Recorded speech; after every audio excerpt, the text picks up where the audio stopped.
Hello and welcome back to yet another awesome episode of Unscripted with Mike and Jeffrey. Today, we've got some interesting things on tap for you.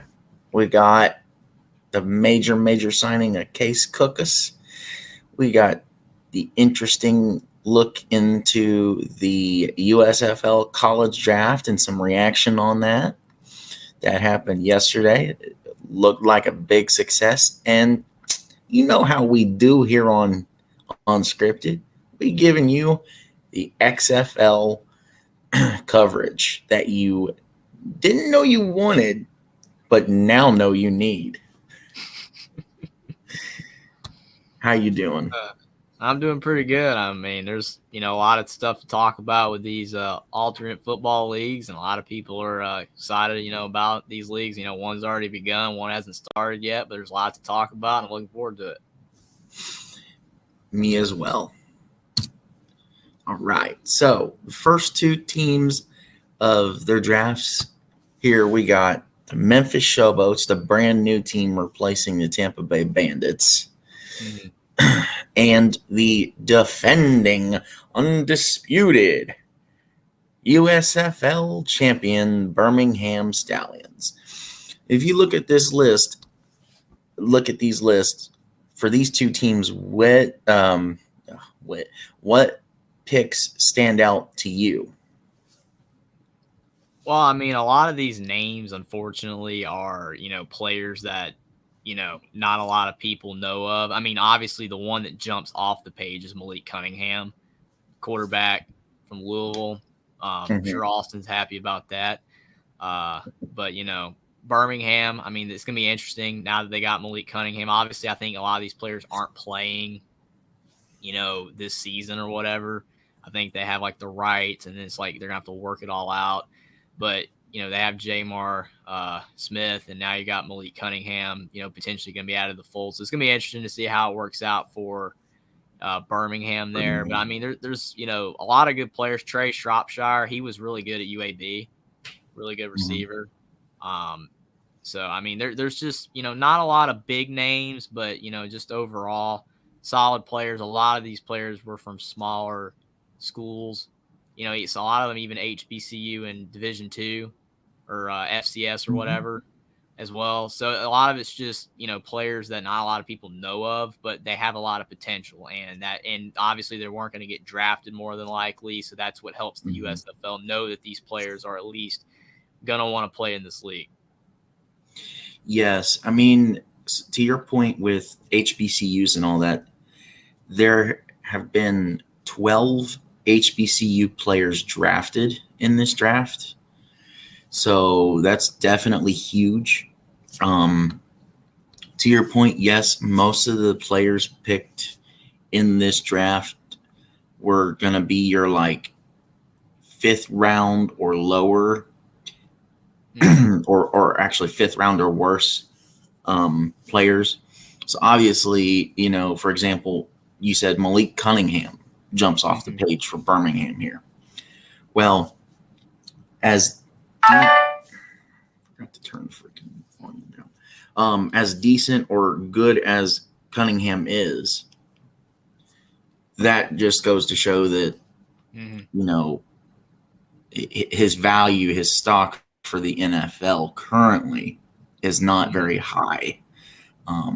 Because I mean, obviously, we didn't see the projected Stetson Bennett, Bryce Young's, the Sean Clifford, those three. Oh, Max Duggan. We didn't even see Max Duggan. Those four were Bryce Young. Everyone was like, they should be funny and just do it. But the other three, it's CJ Stroud. They're not going to do CJ Stroud, players like that. Yeah. But because it was rumored at one point Max and Stetson and Sean could end up here because their projection is low enough, or it's almost borderline enough to where, okay, maybe. And I mean, that's the thing too. These players just want to just play. These QBs just want to just play. And it's not always necessarily about chasing that bag, so to speak. Darius Days is another one as well. I think he was at TCU in college. He's a pretty notable name as well. It seems like Birmingham's got more of the notable names than Memphis does, but Memphis has a lot of like the underrated players. Brevin Allen was really good in college. So, I mean, I just think overall both these teams have solid players, just not a lot of notable ones outside of Malik Cunningham being the obvious one. I would definitely agree between these two. So the next two we got on deck is one of my, well, Memphis was one of my teams. One of my other teams got New Orleans and Houston.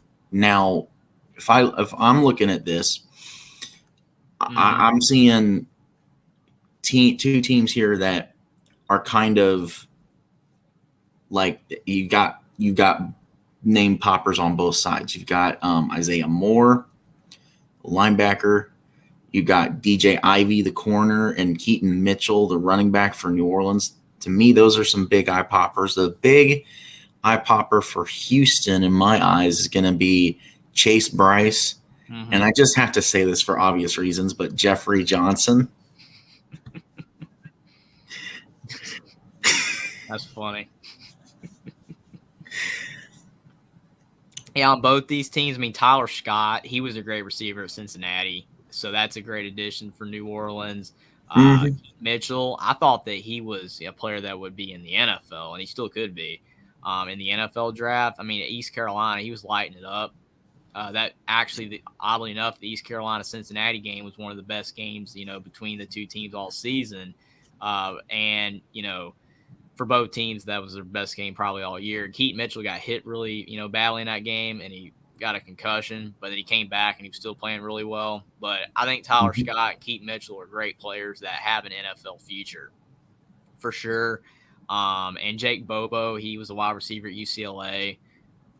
He is a pretty solid player. Probably not as well known as the other, two players, and probably wasn't as draftable, but still solid. Dante Stills was a good defensive lineman at West Virginia. There's a lot more notable names here than on the last, the last two teams. And then, again, with Houston, Chase Bryce, really good quarterback at App State. I mean, he had a journey. I mean, he played at Duke, Clemson, and then App State. He was all over the place just trying to find a home. And App State, he did good. He had turnover problems. That's why he's not in the NFL. He had way too many interceptions. If he had to cut down on the interceptions, then he would be in the NFL. But if he can show and prove that he's a quarterback that is, cleaned up the mistakes and can, have more successful plays versus negative plays in the future, then I think he has a shot in the NFL. Jeffrey Johnson was a great defensive lineman at Oklahoma, which, I mean, if you're playing for Oklahoma, you're probably really good. And overall, both these teams just have solid players. And I think that, this draft, as long as these players do end up playing for these two teams, both teams did a really good job with their additions. Agreed. I definitely see probably most of these guys playing. Chase Bryce, probably most likely for sure. And with the Chase Bryce pick, they did fill a hole that was desperately needed for Houston. So our next two are my other favorite team in the league, the Pittsburgh Maulers and the Michigan Panthers. Now, if we look over the list here for Pittsburgh, you've got Lindsey Scott Jr. at quarterback. You've got CJ Turner at wide receiver. For me, other than that, I'm not seeing a name on Pittsburgh that pops out. And for Michigan, Santrell Latham, I think, a name that kind of pops. Jim Okorafor,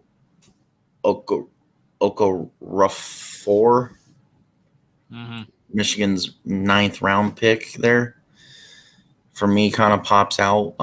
Definitely heavily needed on the O-line, and the dude is just massive and just a beast at the offensive line. Oh, I almost completely forgot, and I'm looking right at it. The big pickup for Michigan is that round 2 pick, Tanner Morgan. Mm-hmm. Yeah, I think overall, you look at these two teams. I think getting Lindsey Scott Jr. for the Maulers is an interesting pick. He played at Incarnate Word, which I think is, interesting. It's an FCS program. And oddly enough, Cameron Ward, who is now at Washington State, at quarterback, also played at Incarnate Word. So, I mean, they obviously have some pretty good quarterbacks at that school, which is awesome. And like you said, CJ Turner, that's a good addition. But Michigan, I think Michigan did a really good job because you got Tanner Morgan. And yes, he's to me exactly like Chase Bryce, even though he played at Minnesota and Chase Bryce was at App State, but they're turnover prone. And that's why Tanner Morgan's here. If Tanner Morgan, had been able, if he was able to go to the draft or could have gone to the draft or whatever, just chose to after that 2019 season. I don't know if he was eligible that year. After that year, he would have been a pretty hot pick because he was throwing the ball to Rashad Bateman.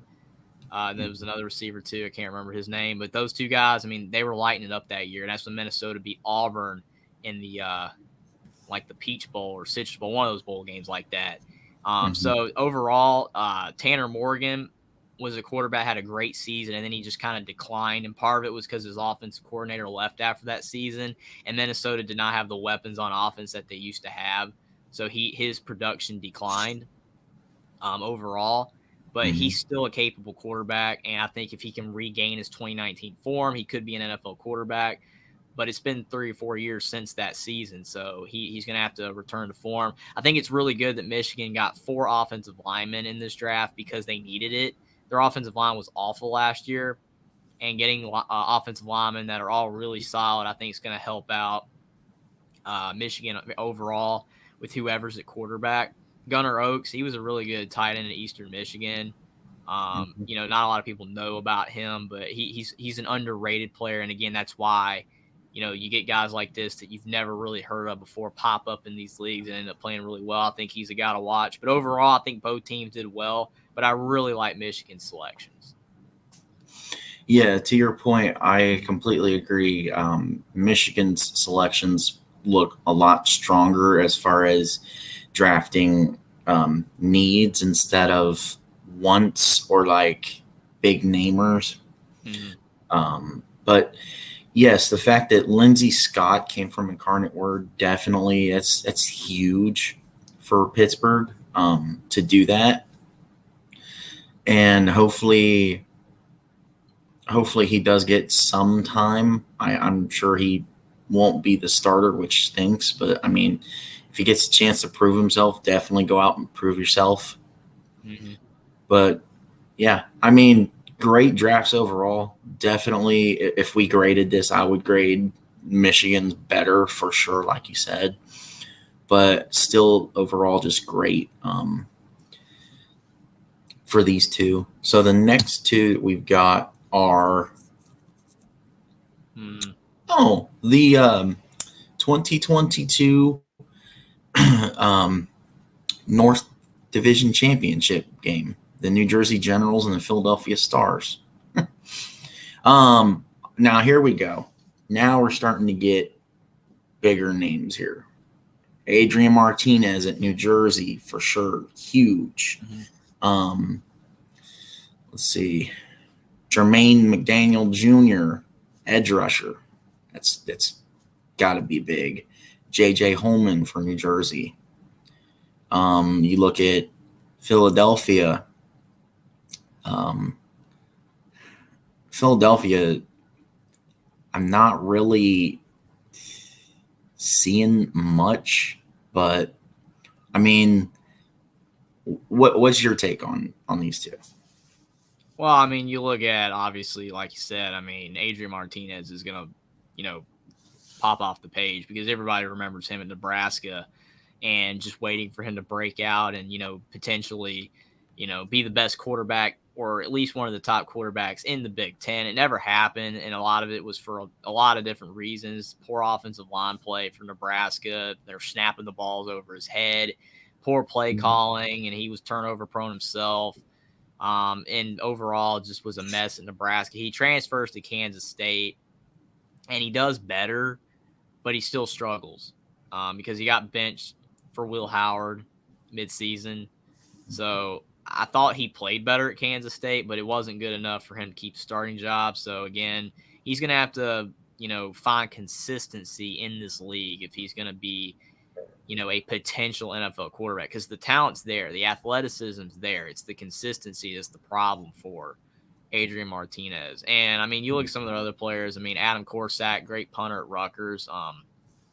And you always want a good punter. I know a lot of people don't like drafting a punter because it's like, why are you drafting a punter? You can just get him after the fact. But if you like a punter and you need it, and he's really good, then I think it's still a good pick, even though you usually apply drafting, skill position players over a punter. But I think that's a good pick. They also picked a long snapper out of Purdue and Nick Zacchino. That's an interesting pick as well. Again, why are you drafting a long snapper? A lot of people would say. But if he's really good at what he does, I don't see an issue with it. Because at least it shores up those positions where you're not going to have problems there. And then with Philadelphia, I mean, Jose Ramirez was a really good defensive end at Eastern Michigan. So, I mean, even though, again, kind of like, a lot of these other picks, like Gunnar Oaks, also from Eastern Michigan, not a big name. Not many people know who they are, but they were really good. The MAC does have good players. You just have to find them. Truman Jones is a good defensive end. Overall, I think both teams did a solid job. Not as many big names here. I mean, there's not like a lot of well-known players, but you still have Adrian Martinez, and you've got a lot of diamond in the rough players that are going to be probably really solid in the USFL. Mm-hmm. For sure. And I mean, with your point with Adrian, it's like, USFL is basically there as like an NFL buffer. Mm-hmm. Like, okay, you possibly have the NFL qualities, but you're not quite there yet. It's not, just give up on your dream now. It's go to the USFL and try to develop and tweak what you have so that, eventually you're going to get that call. Mm-hmm. So, XFL kicked off this past weekend. Heck of a weekend. Great games. And, let's talk about it. So, first we got the first game. The Vegas Vipers and the Dallas – oh my gosh, that's 2020. The Arlington Renegades, not the Dallas Renegades. Arlington came out on top. Absolutely did not deserve it, in my opinion. But things happened, and Luis Perez just kind of fell apart under the pressure. Threw 2 picks in the second half, and Vegas disappeared. Scored a late touchdown to make it respectable. Mm-hmm. But it is what it is. What's your thoughts? I mean, like you said, this was a game that Vegas controlled in the first half. They looked like they were going to roll to victory, and, that we were going to be questioning what Bob Stoops was going to have to do to figure out a way to get the Arlington Renegades back on track. But out of nowhere, the script flipped, and Vegas went from, dominating to falling apart. Like you said, Luis Perez threw 2 pick sixes, which was the difference. Because as we've, well documented before in the past when we did, our show the other night, you look at Drew Plitt, he didn't even really play that well. He had a pick himself, but it wasn't a pick six.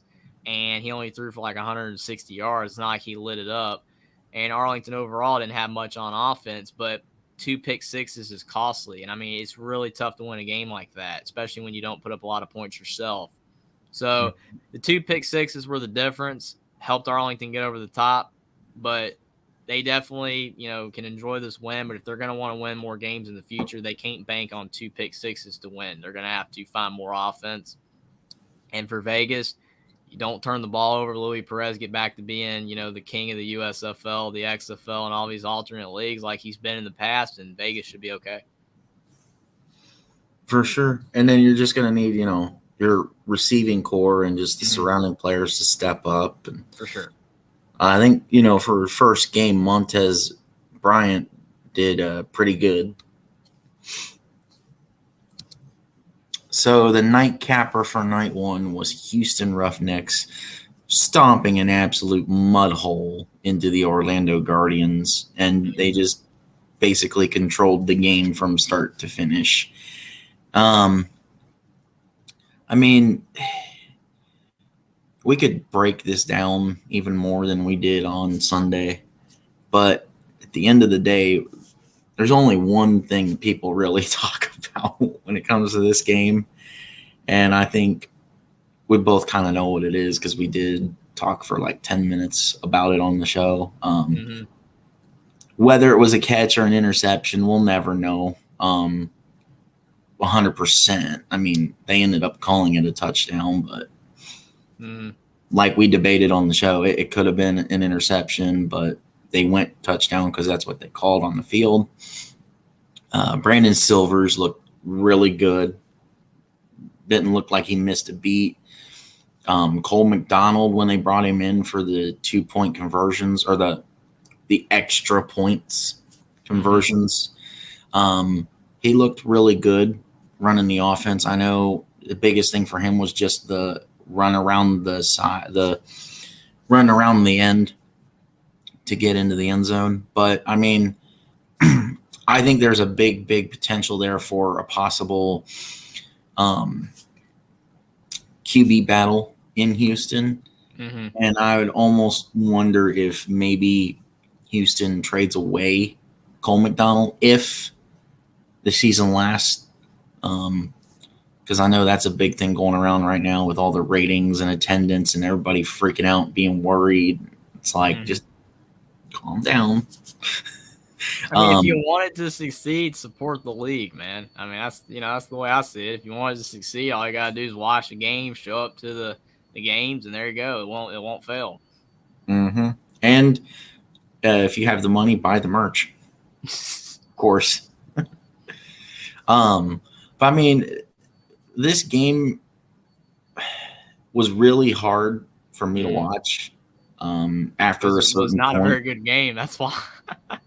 After a certain point, it would just, okay, Houston's going to win, but how much are they going to win by? Like, it kept my interest because I wanted to see, okay, is Houston going to cover the over-under by themselves? Because it was 34. So they almost did it. Freaking, it was nice seeing Wade Phillips, too, back finally, for sure. Your thoughts? Yeah, I think overall with this game, I mean, to your point, I think the biggest problem with, like these leagues when a game's bad is the ratings. Because you think about college football or the NFL where you have other options to watch. Like if you have 4 games on at the same time and one game's bad, you just flip it to the next game. Well, with these leagues, there's one game on at one time. And if that game's a blowout, people turn it off, unfortunately, because it's a blowout. And this game was bad because, thanks Clint Moses for showing. I know 3Bs are in the XFL for sure. I mean, it definitely is awesome when you get to watch these leagues. And that's a big draw for these leagues is when you get to watch, former players from the teams you like being in these leagues as well. But overall, I mean, this game just showed that Orlando has the worst quarterbacks. And that was the question that me and you were talking about before the season started. We were like, Orlando could be good if they can get the quarterback situation figured out, which me and you both said we felt DeAndre Francois should have been the guy. But for whatever reason, he didn't dress, he didn't play. So it is what it is on that. And, Paxton Lynch, for whatever reason, just cannot, live up to his potential. He did pretty good at Memphis. He got drafted for his size, which is why I always say that I don't think that you should be drafted for your size. You should be drafted for how good you actually are. And Paxton Lynch was clearly only drafted in the first round because he was 6'7", and he had a big arm. Because he just does not show the skills of a QB. He's not quick enough to escape the pocket. He's so big that he's an easy target to get sacked. And he doesn't make quick enough decisions. So overall, he's just a mountain of a guy in the pocket that's so easily able to be sacked. And he panics and he throws bad passes. Overall, I just don't see a future for Paxton Lynch playing at the quarterback position anywhere, unless it's a league that's just so bad that he can see over everybody and just throw it to receivers that are wide open. Like, he could play in the Pro Bowl.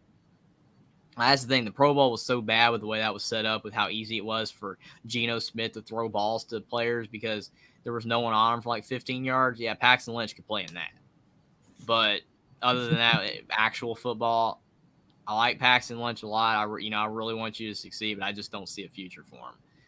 It just isn't working out. And Quentin Dormady wasn't much better. His accuracy at times was actually decent. He had a couple of good throws, but then he threw a couple bad throws, so he was inconsistent. So if Orlando doesn't get the quarterback situation figured out, then Cody Latimer, Charleston Rambo, they're all going to go to waste. It's not even going to matter. You've got great receivers, and you're not even going to be able to get the ball to them.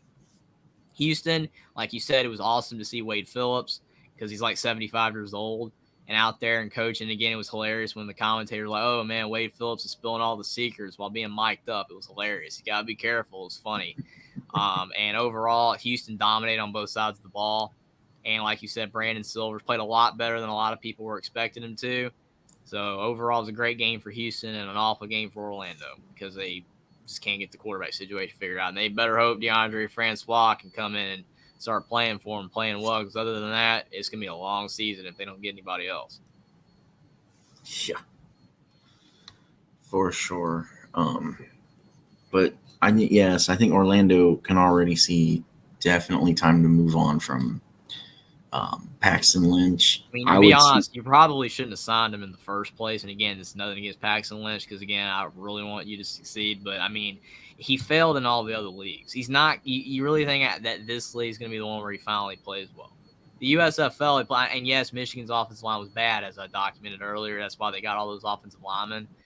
But overall, he's just not quick enough to escape pressure. And he's so big, he's easy to sack. It's just the way it is. I mean, if he was made quicker decisions and was able to scramble like Trevor Lawrence more, then I think he could be really good. But he just doesn't have that. And he was able to succeed at Memphis because it was a smaller conference, and they had good weapons on the outside, and that's why he succeeded. Mm-hmm. I mean, yes, to your point, it's like he's a taller Trevor Lawrence, basically. He reminds me of Brock. Well, he's a slower Trevor Lawrence. Yeah. Paxton Lynch and Brock Osweiler are really similar. And Brock Osweiler didn't make it either, unfortunately. Sometimes, these smaller school QBs are hit and miss, I mean, because if you look like at Joe Flacco, that's a big hit right there. Super Bowl champion. But for whatever reason, Osweiler and Paxton Lynch, who coincidentally both played for the Broncos after Peyton Manning. And Clint Moses says, he's got one player running back for DC from Oregon State, and then you got an offensive line for Orlando. Well, I mean, he wasn't giving Paxton enough time, or Paxton wasn't getting the ball out quick enough because it was ugly for sure. All right. Now let's talk about the big Sunday games. Man, we're almost half a week past. Actually, we are half a week past from these games, and I'm still pumped over this. This game, we have talked about all of these games endlessly, and I love this game specifically. I love both Sunday games, but this game specifically was outstanding. Yes, a lot of it hinges on the last 2 minutes of the game, as Edward likes to point out, because that's when AJ decided, I'm going to be prime Alabama QB again, and just torches San Antonio. All game he was just and then all of a sudden it's like something clicked in his head, and it's like, you're done. Jack Cohn, I kind of felt like we would see that kind of performance from Jack Cohn just because first professional start technically, and he just came out of college. So the potential is definitely there. He looked pretty good. He looked a lot better, in my opinion, than McCarron until the last 2 minutes of the game.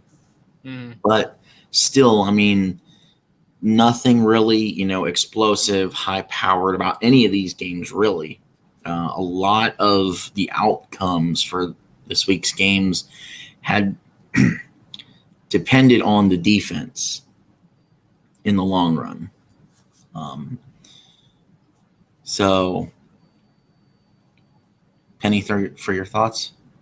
I mean, I think overall this game, like you said, I mean, Edward, he's right. I mean, he might be throwing shade a little bit at McCarron and, Alabama and everything, but it doesn't matter. He's right. This game was not good until the end because A.J. McCarron was terrible. I mean, he looked like a guy that you're questioning why he's still playing football.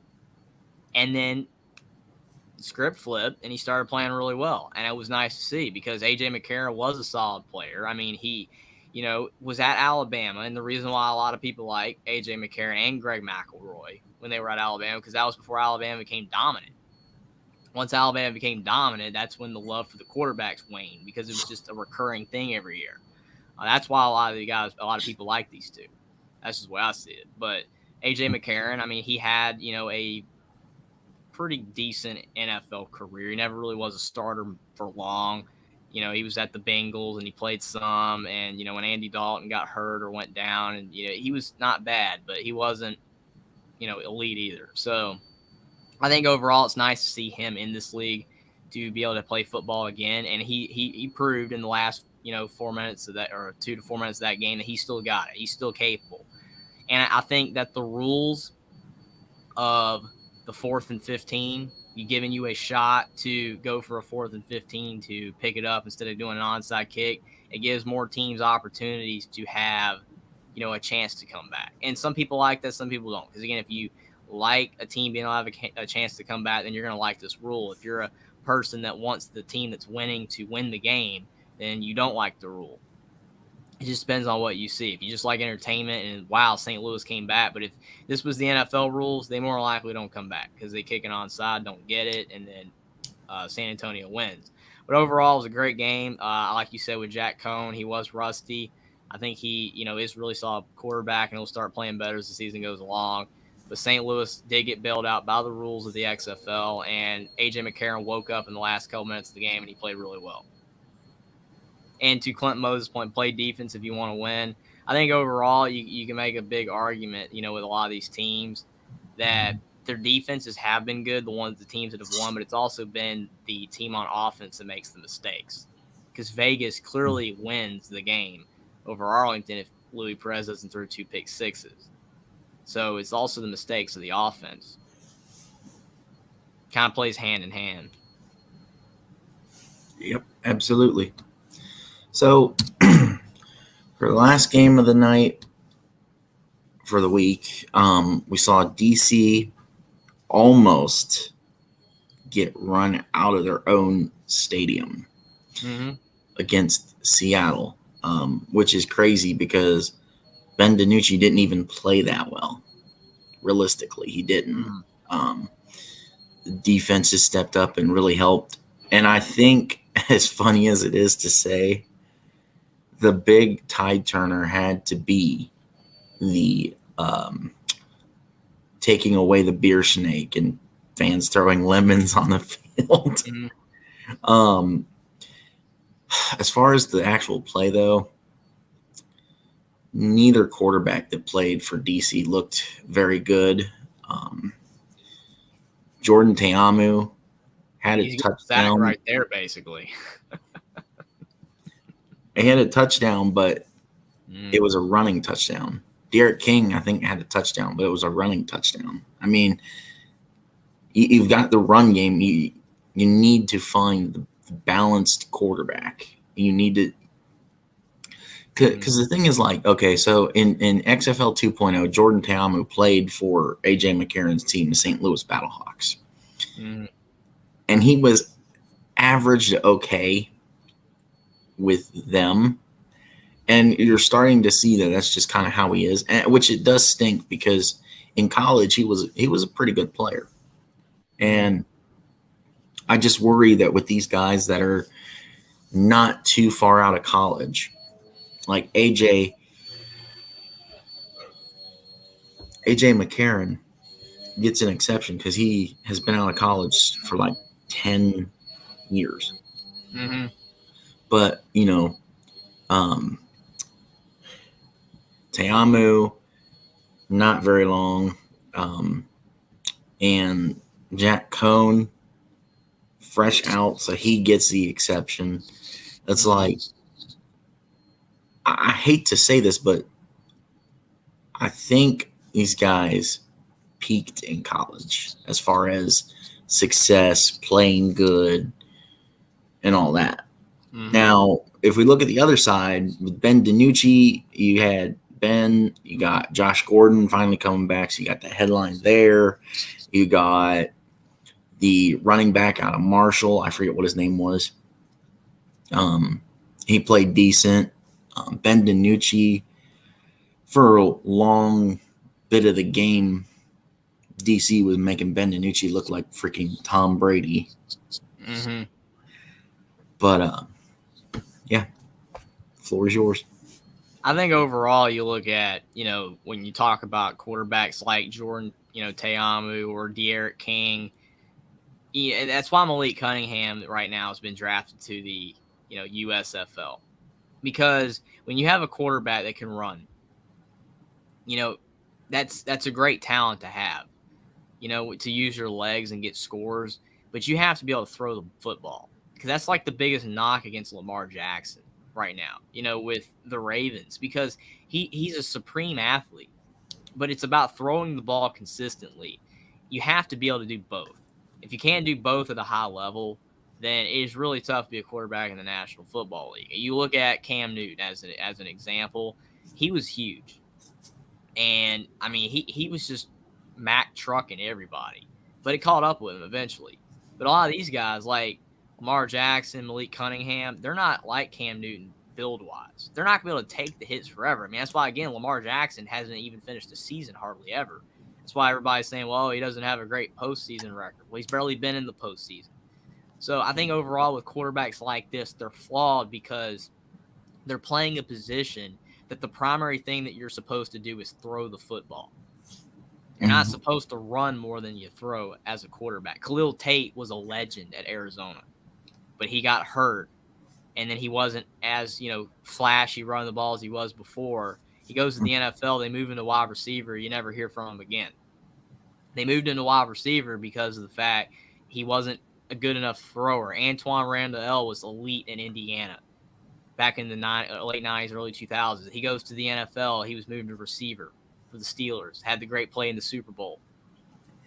You just look at these type players. They're really good, but they're not good enough at throwing the ball consistently. That's why they're in these leagues like this.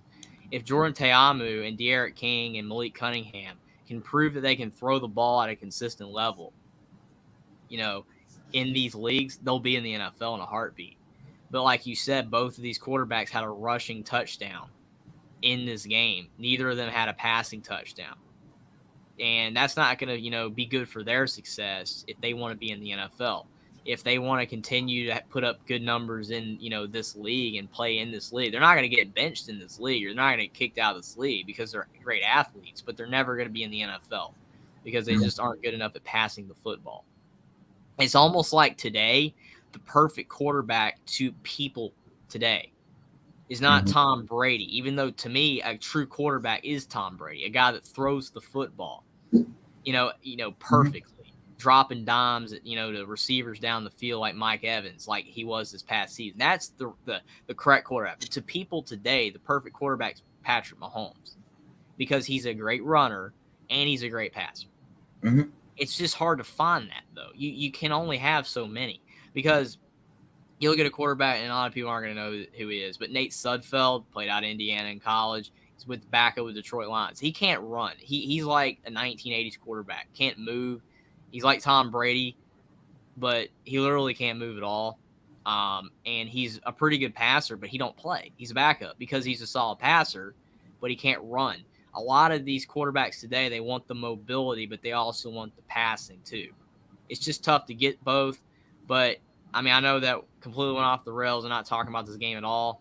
But this game was a good game, but the quarterback play was poor on both sides of the ball, both teams, not great on passing. Both these teams, if they want to win well in this league, are going to have to get better play from their, the quarterback position. And like you said, with Seattle, you got Josh Gordon. You don't want him to go to waste. And overall, I think both these teams are going to have success, but especially for the DC defenders, Derek King or Jordan Teamu, whoever's going to be the primary starting quarterback, has to throw the ball better. Because if not, DC might win some games, but they're never going to be in the NFL, and that's what their goal is. Mm-hmm. I mean, you could strive to win an XFL championship all you want, but not going to get you anywhere if you're not playing better than just enough to win the chip. You have to do the things necessary for yourself to be able, to make the league that you want to be in. Absolutely. All right. So our favorite time, we got the week 2 schedule in front of us here. Let's pick some games. All right. So first game this week, we got St. Louis versus Seattle, 9:00 on FX.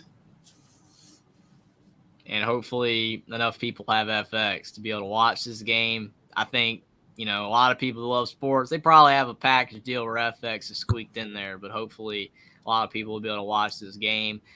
You look at this game here, you got St. Louis, you've got A.J. McCarron, and he was cold as ice for the first 3 quarters of that game, but he woke up. He thawed out, and he started, using that arm, and he was slinging it down the field. If that carries over to this game, they're going to win because you have the better quarterback on your team. Seattle, Ben DiNucci, I mean, again, he didn't play that well. But they got Josh Gordon, so if he can just find a way to get the ball to him, then maybe, he could look better. I think Seattle, overall played fairly well.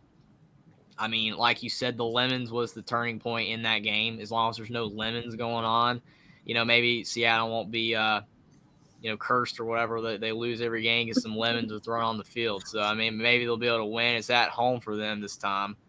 But I think overall, I feel that if A.J. McCarron carries over his success at the end of last game, it carries over to this game for a full game. Now, we haven't seen that, but there's a really good shot that it does. I'll take St. Louis to beat Seattle 27-24. Okay. For me, like you said, a lot hinges with A.J. McCarron. Little fun fact, it's projected to be like 21 degrees at kickoff, and there's already like a few inches of snow on the field,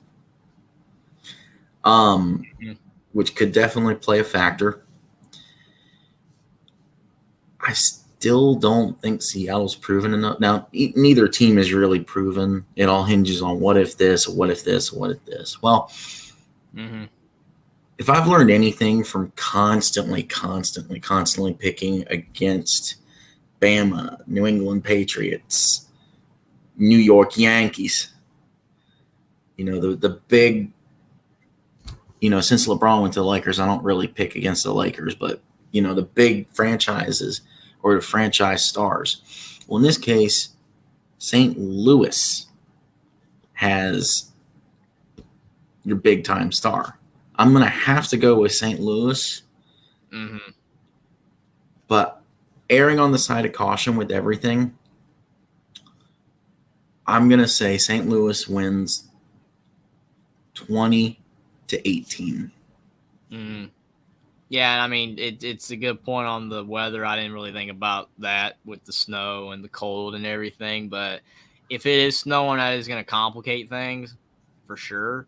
But I don't necessarily. The thing that makes it different, though, is that these players on Seattle are not built for this because not every player on the team is used to that. Some of these guys could be from the South anyway. So I don't really think it really helps either team. That's the argument there. Didn't think about it, but if you really look at it, it's not going to really help or hurt either team unless the players are used to this.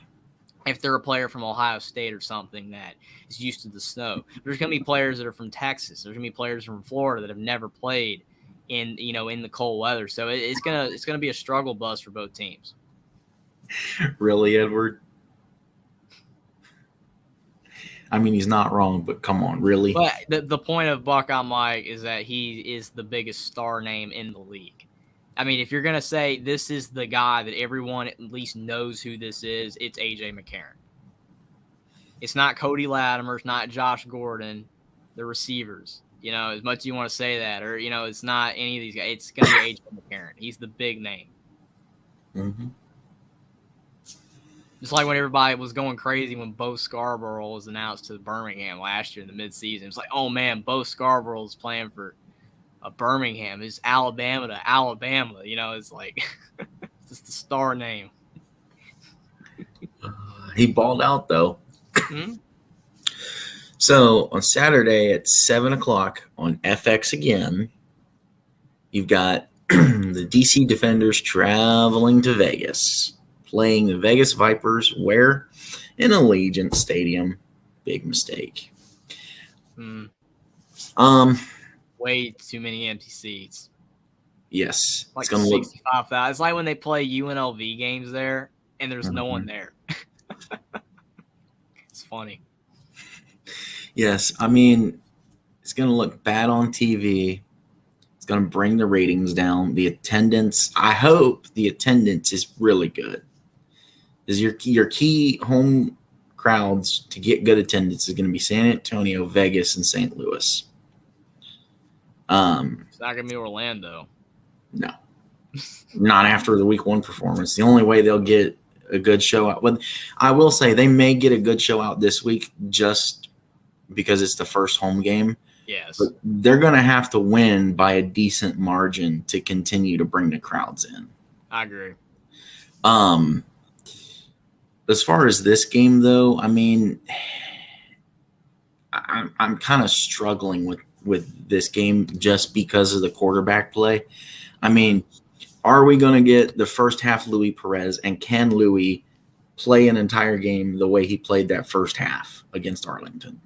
Mm-hmm. Are we going to get a revamped college version of Derek King or Jordan Ta'amu?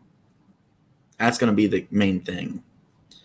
I think Louis is more reliable in this case because of only having to tweak a little bit, whereas Ta'amu has to tweak a lot. So I'm going to go Vegas in this one. Give me Vegas 34, DC 24. Mm-hmm. That's kind of the angle I was taking as well. I was, going to take, that Louis Perez is the more reliable quarterback. He had a bad game with the 2 pick sixes. They were horrible. But with DC, you don't have a reliable QB, especially through the air. You're going to get the running game from both if they both play again, but they're not going to be reliable at passing. They're not going to pass reliably in this game, more than likely, unless somehow one of the two just starts actually probably more is going to be Jordan Ta'amu if it does happen, or he's going to start passing well. Because, I mean, he did have moments at Ole Miss. He had moments where he was a good passer, but not as consistent as Louis Perez. I mean, again, the home court advantage, home field advantage, it benefits Vegas because overall, I mean, you're at home, you're going to have the fans on your side, even if it is a half-empty stadium. Again, I think Louis Perez is going to shake, off the rust from that game. I'm going to go Vegas as well, 28-22. Okay. So to close out the week, we got 2 games on Sunday. We got 4:00 on Sunday on ESPN. San Antonio traveling all the way to Orlando to play the Guardians. I think for the most part, this one's kind of easy for me just because We don't know if Francois will play or not. Mm-hmm. Now, if Francois plays for Orlando, I'm going to take Orlando all day long. But because we don't know, San Antonio, to me, I don't know about you, but San Antonio, to me, is a safer bet just based on the performance we got from Orlando last week and having Paxton Lynch play. Now, if Dormady plays a whole game, it could be different too. They may not even need Francois per se and just have Dormady be the starter. But that's the thing too that I question is like, okay, if Dormady starts, if I lose money on these XFL bets on y'all, hey Clint, I'm not a professional here, man. me either. I don't even know what the spreads are. I didn't even think about that. But the big question to me is if they go ahead and try to start Dormady and somehow pull a magic rabbit out of their hat and win the game, and Dormady plays decent enough, does it cause Orlando to make Francois the backup and cut Paxton and make Dormady the starter? So with that being said, of San Antonio being more reliable, I still think you're going to get low scoring here.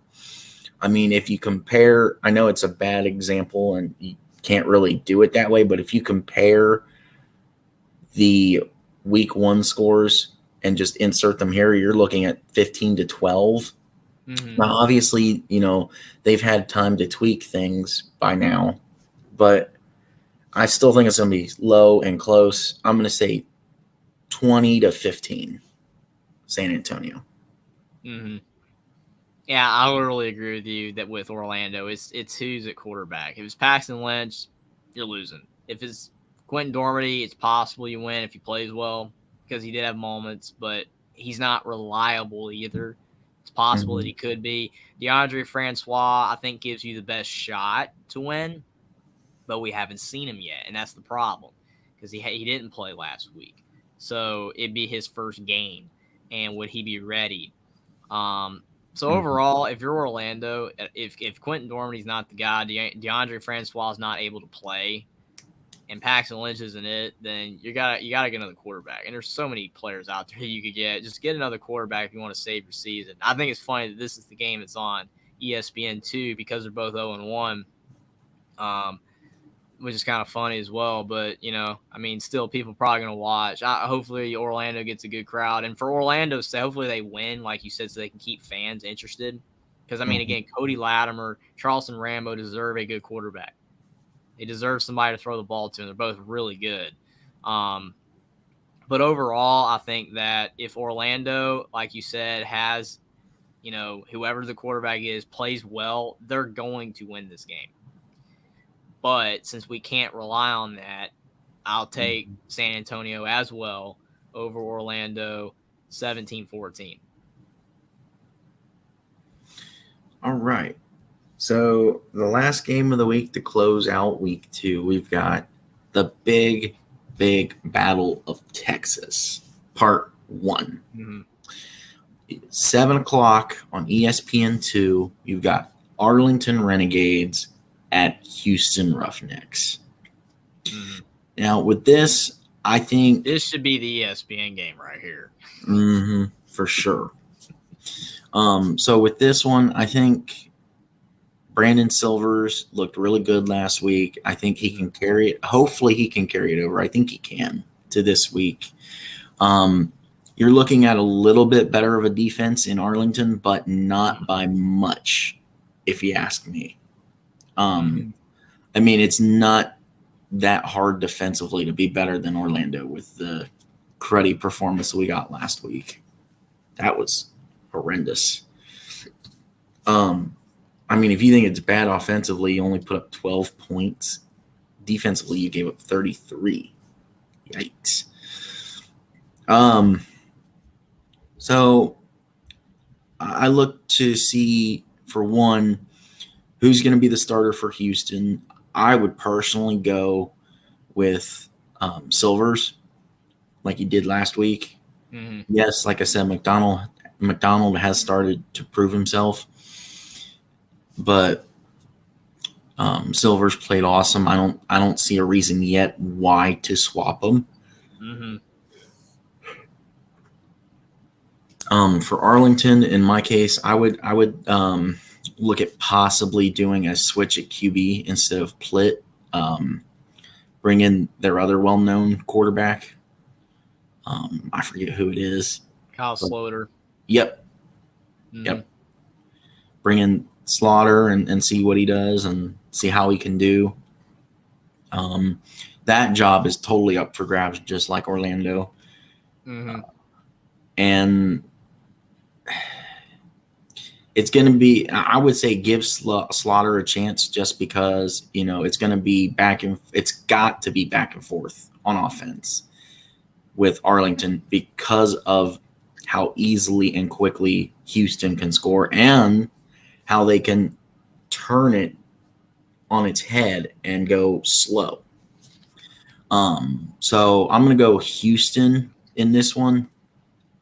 I think it'll be closer than last week, but I still think it'll be the one blowout game of the week, which I did predict a blowout game last week. I had the wrong game. I'm going to go Houston 40, Arlington 18. Mm-hmm.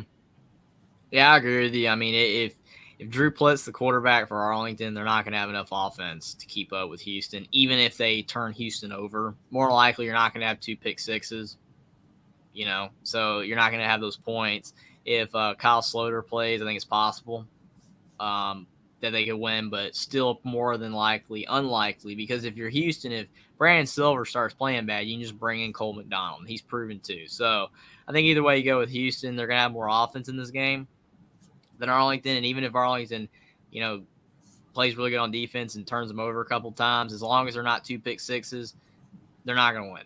So I'm going to go with Houston to beat Arlington 28-24. We basically are agreeing here on every game because, I mean, you feel like all of these games are going to go this way. I mean, obviously, if I had to pick one game to be wrong, it's probably the St. Louis one because of the possibility of the cold. You don't know how McCarron's going to play. It could be, DC beating Vegas, but I feel pretty confident about all these picks. So, like I said, I got Houston 28-24 over Arlington. Nice. So before we go into the main story of the show, how do you feel about these games being on FX? Do you think it will hurt viewership, hurt the league? Do you think it's good? Do you think it's bad? What are your thoughts? Well, I mean, I've kind of, slightly joked about it, several times because it's like FX isn't a sports channel, usually with football. I've never seen a game on the network before for football. So it's like if people have the network and they keep promoting it, like if you're on ESPN and they're saying, oh, this game's on FX and people have the channel and they want to watch, then they'll go over and watch. That's what I'm going to do. But if people don't have the channel, then you can't watch. And for a lot of people, they just watch ESPN 2, ABC, the main channels. It's just, they're not going to scroll for it. So it just depends. I mean, I think if they promote it enough and enough people have FX, which I'm sure a lot of people do. Like if you have cable, you're going to have FX. If you got some streaming services, you're going to have FX. But not everyone has it. So I don't know if it's going to hurt completely. But, I mean, I remember the Alliance of American Football. For example, when they started that league, they were putting the games on CBS and Fox. I think those are the 2 networks that it was on. And then over time, they started putting more of the games on CBS Sports Network and FS1 as the season went along. And there was barely any more games on CBS and Fox. To me, that's just not good because of the fact more people are going to watch on CBS and Fox than they are on those 2 networks. That a lot of people don't have FS1 or CBS Sports Network. Some people do, but some people don't. And you're limiting your reach when you put more of these games on networks that people don't have or don't want to watch games on.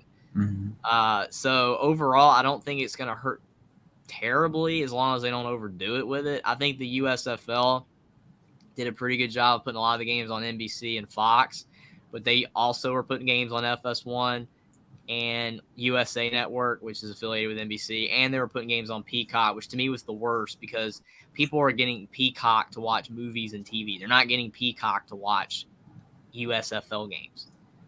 So people didn't watch those games if they don't have Peacock. So overall, I just think with these leagues, limit the amount of games on these alternate networks and streaming services, because if you overdo it, you're hurting your viewership overall in the long run, because people, what if someone likes one team or one quarterback and that game's on FX, like with AJ McCarron? That's the game you probably should have on ESPN.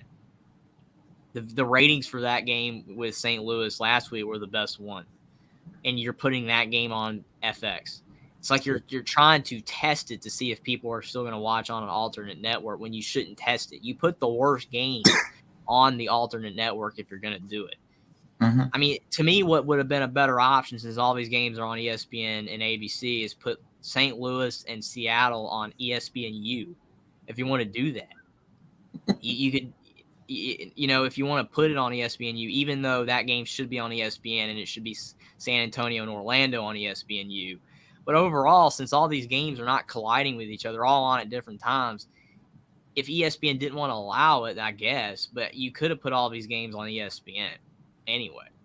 Because, I mean, I think like Thursday night on ESPN, you might have a basketball game, but then you could put it on ESPN2 or U, but it might interfere with basketball, college basketball, so that's probably why it's on FX. But overall, it's just confusing. I mean, you could have put it on ABC, but I don't know. I mean, you also have to compete with reality shows that are on ABC, so I get why it's on FX. I get it, but a lot of people don't have it, and a lot of people aren't going to watch it on the network. And when the ratings come out, the two games that are going to perform the best are the ESPN and ESPN2 games. The FX games are going to perform the worst. It's just the way it is. So Now, you have to limit the amount of games that are on there so more people can watch and stay interested in it. Which if you look at the schedule, they don't really do. I mean, because there's not another game that like I could watch from my house until week 6. It's one ABC game. Half of the games for weeks 2 through 5 are on FX, and I think that's a big mistake to your point. If you want to fix the mistake, I would suggest figuring out a way to simulcast the games, have it on 2 different channels. Now, yes, technically someone's argument could be, well, they already do simulcast it because you can watch every single game on ESPN Plus. Well, guess what? Not everybody has ESPN Plus or can afford ESPN Plus. That's the other problem. I mean, we're basically at a point where there's so many streaming services. There's all these streaming platforms now. You got your Peacocks, your Paramount Pluses, your Disney Pluses, and Amazon Primes and ESPN Plus. It's just as much as you're trying to make it simpler for people to watch stuff, you're also making it harder because some people can't afford all this stuff or want to afford all this stuff. It's just a lot easier if everything was on ESPN and their networks, Fox, CBS, and NBC and ABC. It makes a lot more sense if it was like that instead of it being everything else. I know why all this other stuff's being done. We know why at the end of the day. I mean, money, you spread it around more. It makes sense. And I mean, ESPN Plus is a good thing because you have a lot of games, especially on like Saturdays, where there's just so many good games on that you have to put some games on ESPN Plus. But when you're putting these games on there, like you said, if people don't have it, they're not going to watch it. I mean, if you have ESPN Plus, it's great. But if you don't have ESPN Plus, then it stinks. Because there's going to be a lot of people that don't have FX or ESPN Plus. They're not going to be able to watch either game. It's just the way it is. But hopefully it doesn't hurt the XFL too much. And I hope that at the end of the day that the league will be able to continue. But just try to find a way to not have too many of these games on FX. Because if you do, then I think it's going to hurt the ratings in the long run. Absolutely. I mean, yes, if you really have to have games on FX, to your point, look at each game each week Designate the worst game to be on FX. It's the easiest way to do it. And right now, it's probably, unless the other team that they're playing is really good, it's probably going to be the Orlando game or the Seattle game. I mean, that's what, like, college basketball has this problem. And I've said it before. You look at scheduling in college basketball where you got, these games scheduled in the preseason based on what you think the teams are going to do. Mm-hmm. Kentucky, Florida's on ESPN tonight. Obviously, it's the All-Star break, so there's no NBA game tonight on ESPN like normal. But you've got Kentucky, Florida on ESPN at 7. And then you've got Carolina, Notre Dame at 9 on ESPN.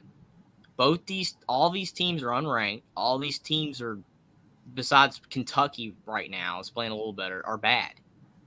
But these two games are on ESPN because Carolina and Kentucky are brands. It's just the way it is. So they scheduled them based on the fact that it's Kentucky, Carolina, and they thought they were going to be good in the preseason. I just disagree with this scheduling method. You should schedule games based on how these teams start to perform. So these teams are struggling right now. These games don't deserve to be on ESPN. Find another game that's better to put on ESPN instead, a week or two in advance. That's how it should be done. Football does this because if you have a team struggling, they'll start putting it on SEC Network or Big Ten Network more often as the season goes along. Whatever conference you're in, more that they do it more as the season goes along because they have evidence of what you are or what you're doing as a team. You start to fade, they stop doing it. That's why they schedule the games 2 or 3 weeks in advance. I like that method a lot better than scheduling it from the preseason because when you do that, then you lock these games in to the point where you're putting your best games on bad networks. Kansas State was on ESPN Plus a couple weeks ago, and Kentucky Ole Miss was on ESPN, and Indiana Maryland was on ESPN too. It should have been Kansas State on ESPN, and then it should have been Indiana Maryland on ESPN too. And then since you don't put SEC games on ESPN Plus, you do put Big 12 games, then you should have had Kentucky Ole Miss on ESPNU or SEC Network. That's how it should be. But that's not how it works. They just go ahead and schedule it. So, and I think there was a game last year in the USFL that was a really good game. And don't you remember? I think they had it on like USA Network, and they actually ended up putting it on Fox or NBC because it was a good game. They had to rework the schedule. It was one game last year where they reworked the schedule around to make it work because they knew it was a good game that deserved to be on TV. But that's your problem when you lock the schedule in. You shouldn't do that. Because of the fact you make it where you a lot more difficult on yourself to have to change it later when all you have to do is wait 2 weeks in advance, see how the teams are doing, and then schedule the games. That's how you should do it. Absolutely.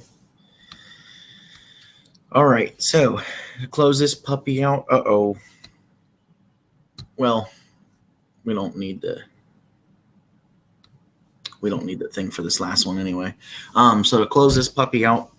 Last topic is, I don't know where it went, is the Case Cookus re-signing with the Philadelphia Stars. I think it's awesome. I mean, he was really good last year. I mean, he wasn't even the starting quarterback at the beginning of the season for Philadelphia last year. I forgot who it was. Brian Scott. There you go. Brian Scott. He actually was pretty good. I mean, he wasn't terrible himself, but he got hurt. I remember. Yeah. And then Case Cookus came in, and man, he was cooking. I know people have used that, cliche over and over again to talk about him, but he was really good last year for Philadelphia. I'm just surprised that he's didn't really move up per se. I don't know if he got a shot in the NFL this offseason or not. He might have. I can't remember, but he deserves a shot because he played really well, and if he keeps playing like he is going to get a shot in the NFL eventually. It's just so many good quarterbacks. It's tough to fit them all. But it's great for the Stars because he's really good. And it makes them automatically one of the best teams in the USFL this upcoming season. I know we talked about Philadelphia's draft selections, that it wasn't really, any player popping off the page for them. But re-signing Case Cookus is your headline. And as long as you have a really solid team around him, even if it's a bunch of players you don't really even know about, then I think they should be fine. Yeah, definitely. I absolutely love this. I mean, he he had a Tom Brady-like story. Wasn't the starter to begin with. Starter gets hurt and goes down. It's questionable how long he's going to be out. And leads with Brian Scott out, Case Cookus leads Philadelphia to the USFL championship. And in my opinion, if a couple of things go either way, they probably win.